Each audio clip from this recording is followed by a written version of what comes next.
especialista em Tapajós. Eu sou vizinho aqui do Xingu. Olha, para nós é muito importante assim, essa conversa com essas vivências de vocês. Assim, eu estava procurando o mapa do Pará ali para ver, tentar me localizar, mas depois eu vejo. Eu quero ouvir a Laís agora. E depois, se o Marcelo falar um oi sobre a experiência dele, a gente agradece muito. Mas nós já estamos gravando o programa. Eu vou passar a palavra para a Laís, já agradecendo a presença dela aqui, ao Marcelo e a Maria Tereza. Nós estamos começando essa gravação e com muita honra, muito orgulho, estamos recebendo Laís Sampaio aqui. E gostaria, Laís, que você fizesse uma apresentação rápida e dissesse de onde você está falando e como foi o seu desenvolvimento, a sua motivação para este projeto de pesquisa tão interessante que você desenvolveu aí na sua região. Por favor, muito obrigado. Boa tarde a todos e todas. Jader, muito obrigada por esse convite. É uma honra participar do programa. Tereza e Marcelo, muito obrigada também. Eu sou Laís Sampaio, eu sou paraense, daqui da região do oeste do Pará, do município de Alenquer. Mas hoje eu falo daqui do distrito de Alter do Chão, que pertence ao município de Santarém, né, Baixo Tapajós, e é onde eu estou morando atualmente. Eu sou engenheira ambiental de formação pela Universidade do Estado do Pará e fiz mestrado e doutorado pela Universidade de São Paulo no programa de Ciência Ambiental. E dentro desse programa, né, eu realizei minha pesquisa de doutorado, intitulada Mudanças no Garimpo e seus efeitos no modo de vida de comunidades beiradeiras do Alto Tapajós. E participei, né, de diversas atividades na região desde 2016, que foi quando eu conheci, né, tanto o território de Montana e Mangabal, que eu vou explicar mais adiante onde está situado, e a partir disso ter uma vivência mais próxima com os beiradeiros. Bom, você está no mudo, Jader. Beiradeiros e ribeirinhos é a mesma coisa ou tem diferença assim? É a primeira vez que eu ouço beiradeiros, ribeirinhos, quilombolas, indígenas, das matas, das marés, dos mangues. Beiradeiros, explica para nós esse conceito. Então, são conceitos...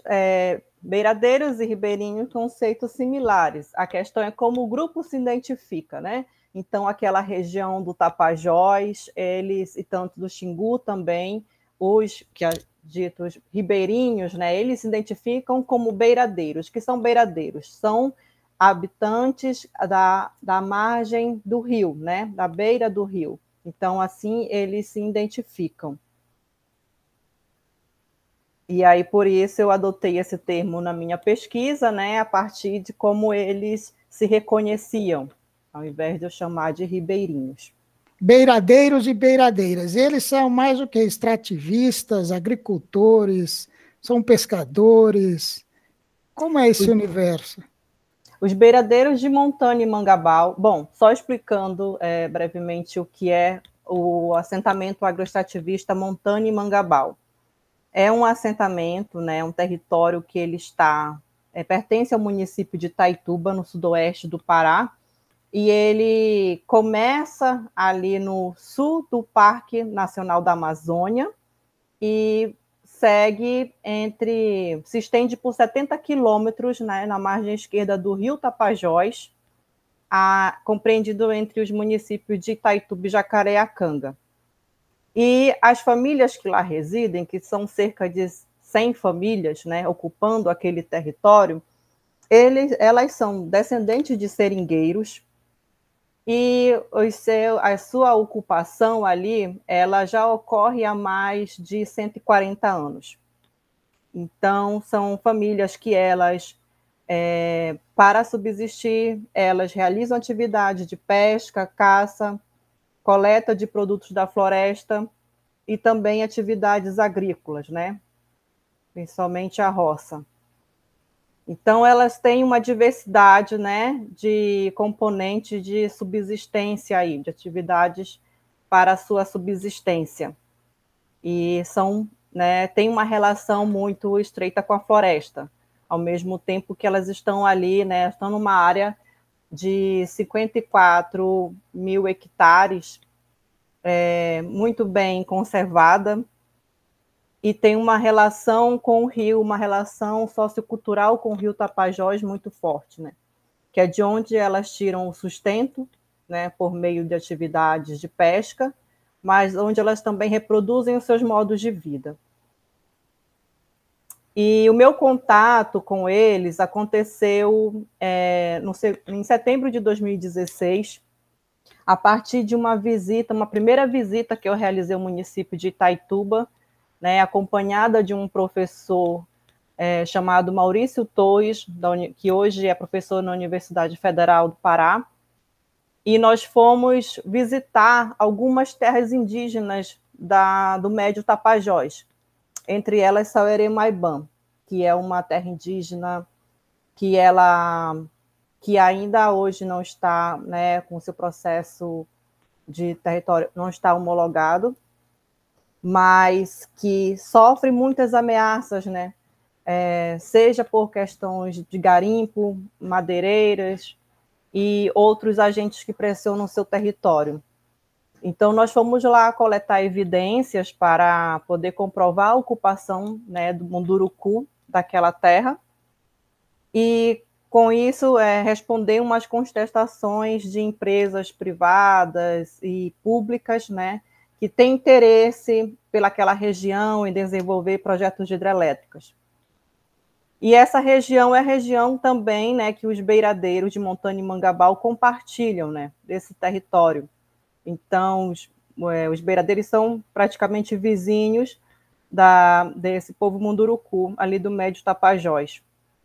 E aí nós realizamos visitas também àquele território. E quando eu cheguei em Montanha e Mangabal, que é o assentamento, eu me deparei com a situação, né, do garimpo, que fazia parte ali do cotidiano daquelas famílias, mas hoje em dia um garimpo muito diferente do garimpo que a região era acostumada a praticar e a lidar, que é esse garimpo mais industrializado, né, que utiliza maquinários que custam aí da casa dos milhões de reais e que vem de fora, né, para aquela região e traça ali uma relação tanto de dependência, porque ao mesmo tempo em que ele está destruindo o ecossistema e está causando conflitos sociais, é uma atividade que, direta e indiretamente, os beiradeiros dependem, principalmente para alguma geração de renda, né?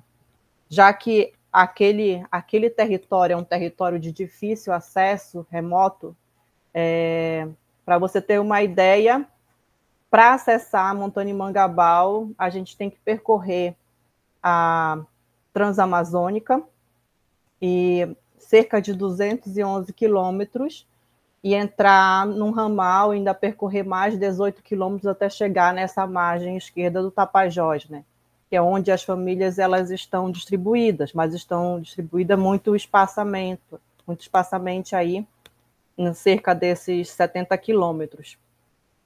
Então, esse garimpo que chegou ali principalmente a partir de 2008, né, esse garimpo industrializado de dragas escariantes, que são grandes embarcações que dragam o leito do rio para extração aurífera, garimpo de terra que é feito com as escavadeiras hidráulicas, que aqui para a região são conhecidas como PCs, chegaram principalmente depois da construção de hidrelétricas lá no Rio Madeira, as hidrelétricas de Jirau e Santo Antônio.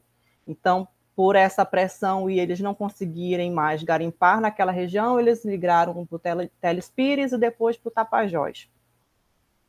E aí, a partir disso, pressiona, né? Começou a pressionar o território e os modos de vida, principalmente porque o ecossistema começou a mudar. O Tapajós, ele é um rio de águas claras, Marcelo conhece bem, e ele, hoje em dia, né, parte do Tapajós é como se fosse um Amazonas. As águas ficaram muito barrentas, principalmente próximo a esses pontos de garimpo. E isso começou a prejudicar as formas de pesca dos beiradeiros e também dos Munduruku, né, que também habitam aquela região, porque técnicas tradicionais de pescas elas já não poderiam mais ser exercidas devido a essa mudança na coloração do rio, né, na qualidade do rio. E assim também espécies de peixe começaram também a desaparecer ou ficar difícil de serem capturadas para o consumo alimentar dessas famílias. E, Laís, isso é perceptível, isso é visível, porque o rio Tapajós é um rio imenso. Dá para notar a mudança na coloração do rio e também na dificuldade de pesca de algumas espécies, porque a nossa imagem que a gente tem das cidades aí ribeirinhas é daquela variedade de espécies, algumas gigantes, enormes, aqueles tambaquis com aquelas costelas feitas em brasa, preparadas com farinha, naqueles restaurantes tão movimentados. Isso impacta esse modo de relação com o rio e com o turismo também? Com certeza. A minha pesquisa ela partiu muito da percepção local, né, da comunidade local. Então, nada melhor do que a comunidade que está ali no seu dia a dia, né, e que depende fortemente desses recursos para perceber as mudanças ao longo dos anos e principalmente a partir da intensificação desse tipo de garimpo. Lembrando que existem várias formas de você garimpar, né? Mas o garimpo industrial, que hoje já nem deveria mais ser chamado de garimpo, ele é um garimpo que se aproxima mais de uma mineração de pequeno porte do que o que trata a legislação como garimpo, né? Aquele garimpo mais tradicional.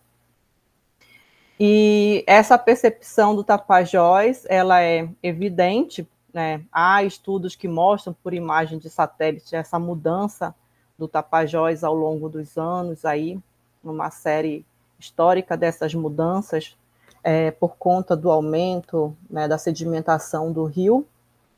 E quanto à captura do pescado, isso também acaba dificultando, né, para os beiradeiros, para as populações locais, porque os pontos de pescas eles acabam sendo destruídos. Então, áreas, por exemplo, de igapó, onde há muitas árvores frutíferas, né, que os peixes gostam de estar ali tanto para a sua reprodução quanto para se alimentar, elas são destruídas, né, as margens de igarapés do rio acabam sendo destruídas com a passagem, né, com a dragagem do garimpo, né, desses maquinários. Então, isso afeta, de alguma forma, a população de pescado. E o peixe é a fonte principal de proteína, né, para os amazônidas, né, povos da floresta em geral, tanto rural quanto urbano. Marcelo, você tem alguma pergunta aqui, algum fato que você gostaria de destacar? Eu estou muito curioso. Para mim, as mudanças devem ter sido muito drásticas com a chegada do garimpo, mas vocês que estão aí, dá para fazer uma lista do que mudou a começar da alimentação, por exemplo? Primeiro, boa tarde, um prazer estar aqui, Jader, Laís. É muito legal saber que você foi com o Maurício Torres a primeira vez lá em Mangabal. Trabalhei muitos anos, continuo trabalhando com o professor Maurício aqui na região do Xingu, né? Fizemos muita coisa juntos e fui tomando contato com as histórias de Mangabal nos campos aqui no Xingu, mas nunca consegui ir para Mangabal, mas conheci várias das pessoas de lá, né? Incluindo o Ageu, que também está bem ativo lá no chão, né? E acho que uma questão que eu queria colocar e ver talvez similaridades aqui com a região do Xingu, né, é esse impacto do garimpo no modo de vida, né, das populações, né? Então acho que aqui a gente vê, né, além dessa questão da alimentação, né, tem também uma desorganização social provocada por essa dinâmica, principalmente de garimpos maiores, né? Então acho que quando você tem garimpos que a comunidade é mais dona do garimpo, vamos dizer assim, né, ele acaba ficando mais integrado à dinâmica das populações. Pelo menos o que eu vejo aqui, por exemplo, no Rio Curuá, mas quando isso aumenta muito e entra maquinário pesado e tal, você acaba tendo interferências de muitas ordens. Então, eu queria te ouvir um pouco sobre esse grau de interferência. E uma segunda questão é como é que a gente sai dessa, né? Como é que a gente pensa um modelo econômico, né, que realmente consiga bloquear essa estrutura do garimpo que se instala na região, né? Eu acho que tem uma combinação que a gente tem que fazer, que é comando e controle mesmo, é política pública, é polícia indo lá, mas também criando alternativas econômicas, né, que tire pelo menos parte da população de uma vulnerabilidade e assédio que esses grandes garimpeiros fazem, né? Então, acho que é isso.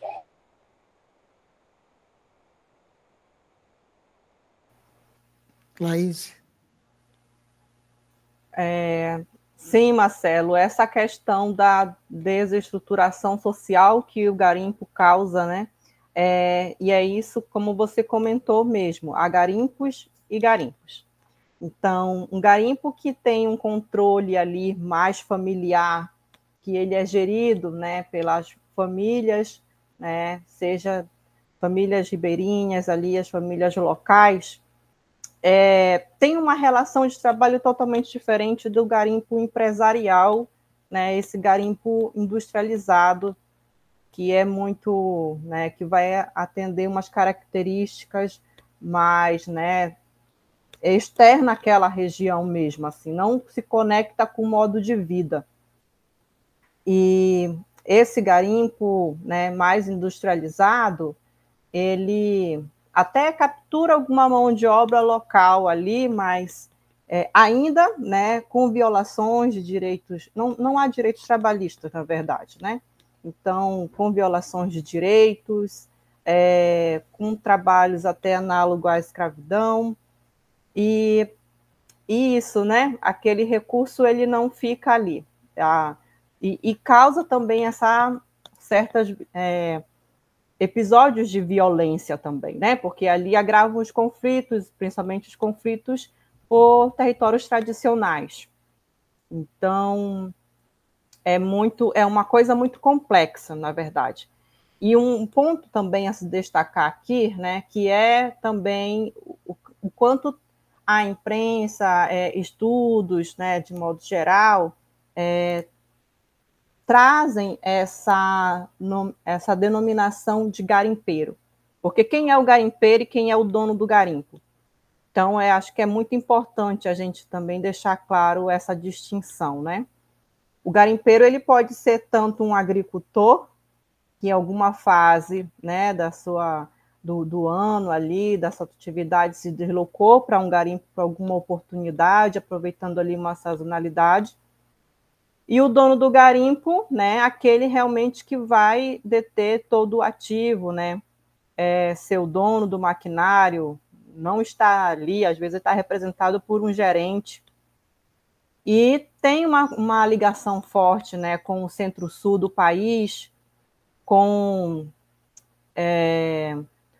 políticos, né, tantos políticos do Congresso, sejam políticos locais. Então, tem uma outra rede, uma outra articulação. Agora, como pensar em combater essas práticas, realmente eu acho que uma estratégia ela não vai resolver, né?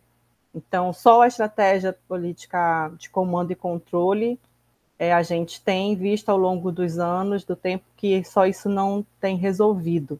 E às vezes até agrava, porque como é que você tenta desarticular uma rede tão consolidada que é essa, né? Tantos atores envolvidos, atores que estão, até mesmo lá em Brasília, fazem parte, como grandes empresários de São Paulo, né, e empresários locais, né, que têm uma força política ali muito forte.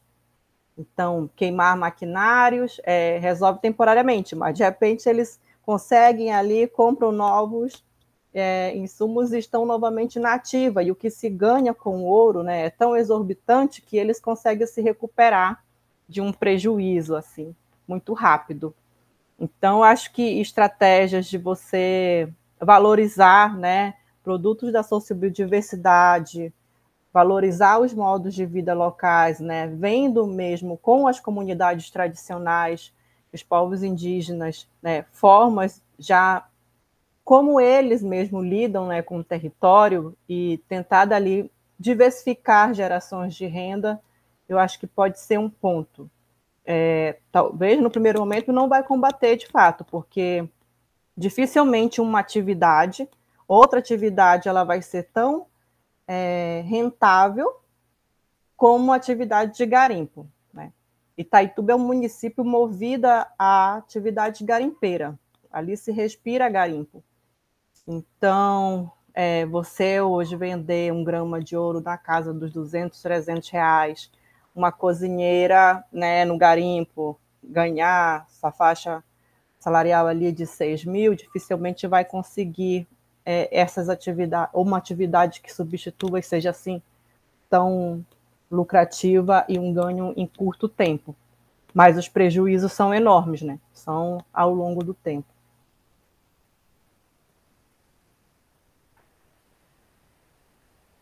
Reais uma cozinheira ganha no garimpo. A gente sabe que os aviadores, os pilotos de avião, ganham, fazem riqueza muito rápido também nesses garimpos, porque dizem, os que a gente ouve aqui, que os pousos e aterrissagens são muito arriscadas sempre nas pistas, né, que são curtas, e o piloto de garimpo normalmente ganha bem por conta desse risco. Agora, você se deparou, além disso, que você está nos trazendo um salário de cozinheiro de 6 mil reais, ou grama de ouro 200 reais, com que outro fato você se deparou aí no garimpo? Por exemplo, gente armada, violência, você foi ameaçada em algum momento ou sentiu medo de estar em algum local? E você está trazendo um quadro também que tem o pequeno garimpeiro, mas tem também o grande garimpeiro, o empreendedor. Você estava falando da coisa de 20, 30 anos atrás, aqui já tinha gente aqui de São Paulo indo garimpar aí, né? E gente próximas a mim, que não, eu vou fazer garimpo, mas eram empresários do garimpo. Eles vão aí, selecionam os trabalhadores para garimpar para eles, né? Você se deparou com esse contexto aí nesse seu mergulho na tua pesquisa, participante, vivida aí nesse local? De uma certa forma, sim, porque a região é uma região muito conflituosa, né? Os beiradeiros, eles lutam ali para a defesa dos seus territórios, tem um histórico de luta, então, histórico também de tentativa de expulsão do seu território. Quando eles tentaram fazer a demarcação do seu território, né? Eles fizeram, na verdade, e começou ali em 2017, eu participei da primeira expedição dessa demarcação. Então, naquele momento, a gente passou por pontos, né, de invasores dentro do território, e também teve um confronto com um grupo madeireiro que estava ali e eles, né, de alguma forma fizeram uma certa ameaça, né, para que o grupo não continuasse na demarcação. Também foram encontrados garimpeiros, né, invasores ali, e é uma região muito delicada, né, é sensível a conflitos, e as famílias mesmo, né, elas no seu dia a dia, elas principalmente ali, né, a partir de 2017, 2019, 2020, principalmente no governo passado, né, sofreram muitas ameaças. Marcelo, tudo é muito grande, grandioso aí na Amazônia, né? A gente está falando aqui de interesses, né, políticos, econômicos, de até grupos internacionais, né, estrangeiros, que têm interesse e que agora com a COP, que será realizada aí o ano que vem, os olhos do mundo estarão voltados aí para essa região. Talvez por conta disso, a sua pergunta, né, mas se há como mudar isso, porque aqui o que a gente vê, o que se fala aqui, é que o crime organizado é a novidade, não sei, entre aspas, que está tomando conta, fazendo articulações, parcerias com esses grupos aí na Amazônia, né? O que torna as questões ainda mais complexas, né? É verdade, Jader. Eu acho que a gente está num grau de ameaça muito grande, né? A Amazônia, que aparece aí na prática a partir do garimpo ilegal, da madeira ilegal, né? Do avanço da grilagem, né? E derrubada de florestas, fogo e tal. Mas também, por outro lado, acho que tem, né, nunca se falou tanto, né, em Amazônia, em conservação de florestas, bioeconomia, então Europa se mobilizando para legislações que, né, impeçam produtos provenientes de desmatamento, né, eu acho que tem um boom aí de investidores de impacto, né, mas para isso chegar efetivamente no chão, tem um caminho bastante complexo, né? Mercado de carbono, né? Tem uma confusão danada. Então, por um lado, é uma super oportunidade, por outro lado, a maneira que isso chega, né, às comunidades, chega com assédio, com, né, falta de transparência, falta de clareza, né? Então, eu não sei se a Laís sente isso, mas a gente tem um momento com muitas ameaças e muitas oportunidades. E como a Laís falou, né, eu também sinto muito que a gente está ainda vivendo uma ressaca do governo anterior, que liberou geral. Então, o sinal que o governo Bolsonaro deu, né, para as ilegalidades na Amazônia foram absurdos. Então, no caso do garimpo, você associa um sinal para a ilegalidade do governo federal com o aumento do preço do ouro e com a falta de, né, documentação, desde guias de transporte de ouro, né? Você vê, aí saiu recentemente, né, um estudo do Instituto Escolhas falando da quantidade absurda de mercúrio que entra ilegalmente, né, no país para essas atividades. Então, acho que assim, a gente tá num momento bastante complexo, mas muito interessante também.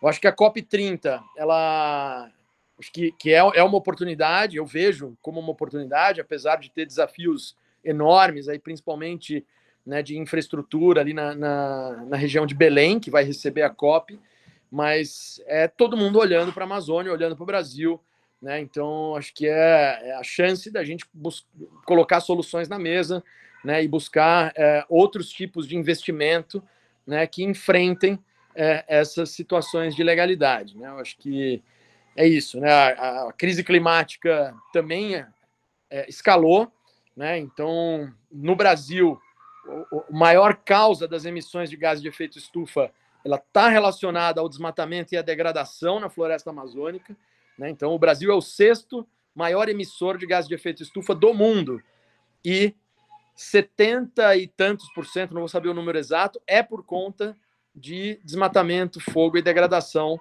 na Amazônia, por conta de todas essas questões que a gente falou. Então, acho que é isso. A gente tem... Não dá mais para seguir com essa situação e eu acho que a gente tem uma tarefa, todos nós, de buscar esses caminhos, né, de forma integrada, ninguém vai fazer nada sozinho, a gente precisa, né, coordenar ações de governo nacional com ações de governo internacional, com acordos internacionais, com novos mecanismos de negócios e de mercado, com, né, inovações em políticas públicas, né, com fortalecimento dessas comunidades tradicionais. Então, para dar conta de resolver esses problemas, a gente precisa dessas frentes trabalhando de forma integrada, né? Mas eu sou um otimista. Eu acho que a chance é pequena de mudança, mas eu trabalho nessa fatia da chance pequena e para tentar achar um caminho, né? Eu acho que é isso. Amanhã eu estou indo aí, Laís, para Santarém, estou indo pertinho de você. Vai ter, só para dar um exemplo, a inauguração de um grande centro de produção e de tecnologia da Acosper, que fica dentro do Sindicato dos Trabalhadores Rurais de Santarém, que tem um trabalho histórico, né, no combate, por exemplo, ao avanço da soja, né, na briga pela consolidação dos territórios tradicionais da região. E o pessoal entrando pesado, né, nessa nova onda aí da sociobioeconomia para tentar disputar esse espaço. Então, conseguiram um projeto enorme do BNDES e de outros financiadores e estão montando um centro assim, de primeira linha para a produção de óleos, de mel e de vários produtos da floresta, né? Então, acho que iniciativas como essa têm que receber cada vez mais investimento e dialogar, né, com os territórios que estão no entorno. Então, essa é só uma, né, das oportunidades que eu vejo que está vindo aí, um pouco nessa esteira da Amazônia hypada, né, nessa esteira da COP30 e da crise climática, enfim. Laís, o seu olhar, o seu sentimento. É um sentimento de ver a complexidade da Amazônia, mesmo assim ter esperança. E ter esperança a partir desse olhar local, né? Do respeito por esse modo de vida local, e eu acho que a partir desse modo é que saem aí boas estratégias para combater todas essas adversidades, né? Essas destruições, tudo que vem agravando aí para as mudanças climáticas. Gente, gostei muito. Nós estamos chegando aí aos minutinhos finais, até às 17 horas, né? Que a Laís tem um compromisso. Laís, eu vou voltar para você, porque você tem mais uns minutinhos para falar um pouco aqui para nós, principalmente do Sul-Sudeste. Nós vemos a Amazônia como um depositário de um novo modo de vida, então nós acreditamos numa Amazônia forte, com suas raízes, ancestralidades, culturais, modo de vida integrado com a natureza. Nós ainda acreditamos nisso e nosso sonho é conhecer essa Amazônia que ainda está no nosso imaginário, apesar de tudo que a gente vê.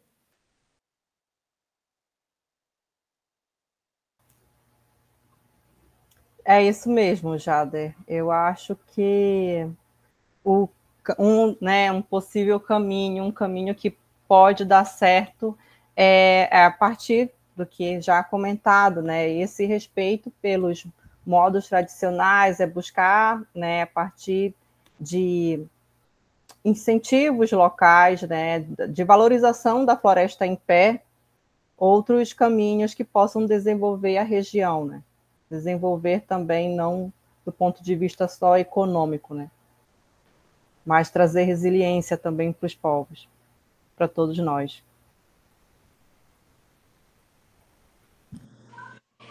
Obrigado, Marcelo. Não, eu queria agradecer muito aí, Jader, a articulação aí via Instituto Fome Zero, que é o nosso espaço de encontro aí, pelo menos meu e do Jader. Deixar um agradecimento especial aqui para a professora Bruna Rocha, da UFOPA, né, que também trabalha bastante nessa região e que ajudou, acho que, fazer também essas pontes. Provavelmente, né, no programa devem entrar alguns áudios que ela gravou alguns meses atrás e que tem feito um trabalho sensacional, né, junto com o professor Eduardo Neves e vários outros pesquisadores. Acho que dá uma palhinha, né, desse projeto do Amazônia Revelada, né, que está aprofundando o conhecimento sobre a arqueologia amazônica, né? E acho que ajudando a revelar para o nosso mundo ocidental, né, essa massa de conhecimentos e de história, né, de manejo da floresta que as populações ancestrais trazem, né? Então, eu acho que assim não tem futuro sem olhar para esses conhecimentos tradicionais, sem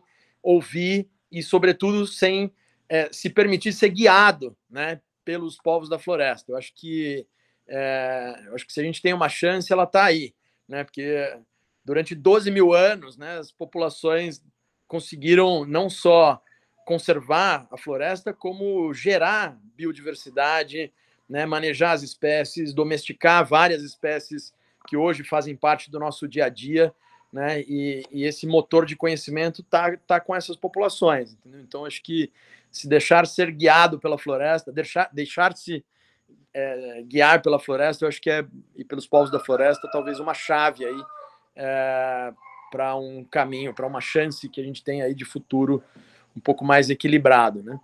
Então, obrigado e super legal estar com você aqui, Laís, e parabéns aí pelo seu trabalho, pela sua pesquisa de doutorado e por tudo que você tem feito por aí. Obrigada, Marcelo, obrigada imensamente, Jader, por essa oportunidade. Um prazer estar aqui e fico à disposição. Um abraço a todos. Sim, Laís e Marcelo, vamos continuar essa conversa em outra oportunidade. Esse foi só um aperitivo. Obrigado, Tereza. Um abraço, Tereza. Ela está nos acompanhando. Obrigado, Marcelo. Obrigado, Laís. E um bom trabalho para vocês. Boa reunião, tá? Muito obrigado. Espero revê-los em breve. Valeu, obrigadão. Valeu, Jader.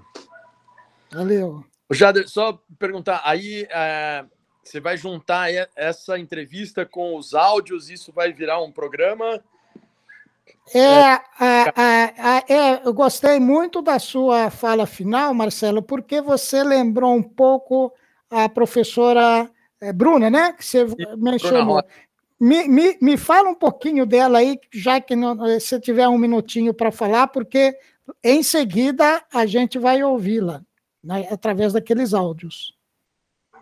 Eu acho que, não sei se tem muito mais para falar, mas que a Bruna Rocha é uma professora da UFOPA, né, da arqueologia, uma super arqueóloga, que tem desenvolvido pesquisas nessa região do Tapajós, com os Munduruku, Montanha Mangabal, né, e outros territórios, né, e ela está participando também, ela participa de um grupo mais amplo de arqueólogos, antropólogos e outros profissionais que estão buscando ampliar o conhecimento sobre a arqueologia amazônica, né, sobre essa floresta que a gente chama de floresta antropogênica, né, que é uma floresta que foi manejada pelos povos ancestrais ao longo de mais de 12 mil anos, né, e que produziu e continua produzindo muito conhecimento.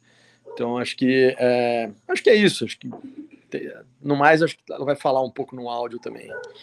Marcelo, inclusive em relação com os povos andinos, né? Com tribos dos Andes que se deslocavam, parece que tem uma linha de estudos nesse sentido, que faz essa relação, né? Então, acho que assim, a Panamazônia, né, ela não conhecia essas fronteiras dos países que a gente tem hoje, né? Então, com certeza, você tinha relações com esses povos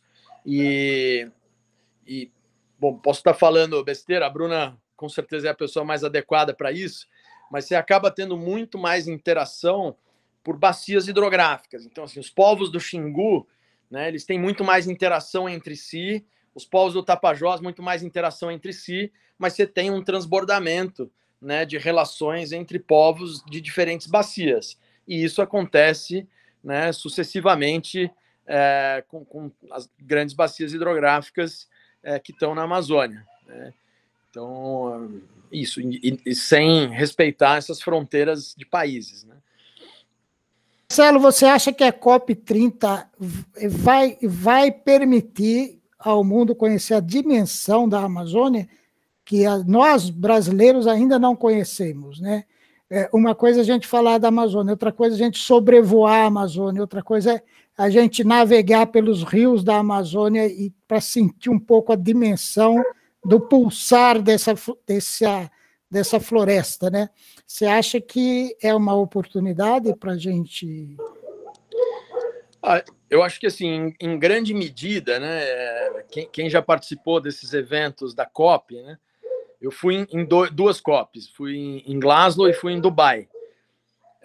A gente fica tão imerso, né, nas discussões da COP que você não consegue sair muito né, para conhecer o país, para entender a realidade local. É claro que, né, você gera uma curiosidade, você faz um passeio ou outro, você interage com as pessoas, mas eu não teria uma grande expectativa que a COP, por si só, as pessoas que vêm para a COP vão buscar, conhecer a Amazônia e tal. Por outro lado, eu acho que já existe um movimento, já está acontecendo um movimento de delegações de outros países, de empresas, de embaixadas, grandes financiadores e tal, apontando um pouco mais a sua atenção para a Amazônia. Então, já tem grupos visitando a floresta, buscando estreitar relações, e isso tem, acho que, em parte a ver com a COP30, em parte a ver com a importância da Amazônia, né, como reguladora do clima, como uma das soluções para a crise climática, né? Lembrando que o nosso grande desafio é a redução de combustíveis fósseis, né? O grande vilão aí para as emissões de gases de efeito estufa são os combustíveis fósseis, né? No Brasil, é o desmatamento da Amazônia que contribui mais, mas isso para o mundo acaba sendo uma coisa pequena, né? Acho que a grande função da Amazônia está na regulação climática, mas é isso, a Amazônia incita uma curiosidade e com certeza vai ter muita gente que vai mergulhar aqui na realidade amazônica. E eu sou, como eu falei, né? Eu sou um otimista dentro da pequena chance que a gente tem de transformação. Então, a gente tem que aproveitar ela, e acho que a COP30 vem aí um pouco nessa direção. Mas quem tem uma expectativa muito grande com a COP30, além do que já está acontecendo, talvez se frustre, entendeu? Porque a galera vem para as negociações climáticas, não vem para resolver o problema da Amazônia. Muito bem, eu vou liberar o professor Marcelo Salazar, que participou com a gente desde Altamira, lá no Pará. Muito obrigado, Marcelo. Uma gratidão por sua participação aqui no nosso programa. Esperamos vê-lo em outra oportunidade. Muito obrigado. Obrigado, Jader. Um prazer estar com vocês. Um abraço. Tchau. Um abraço. Tchau, tchau.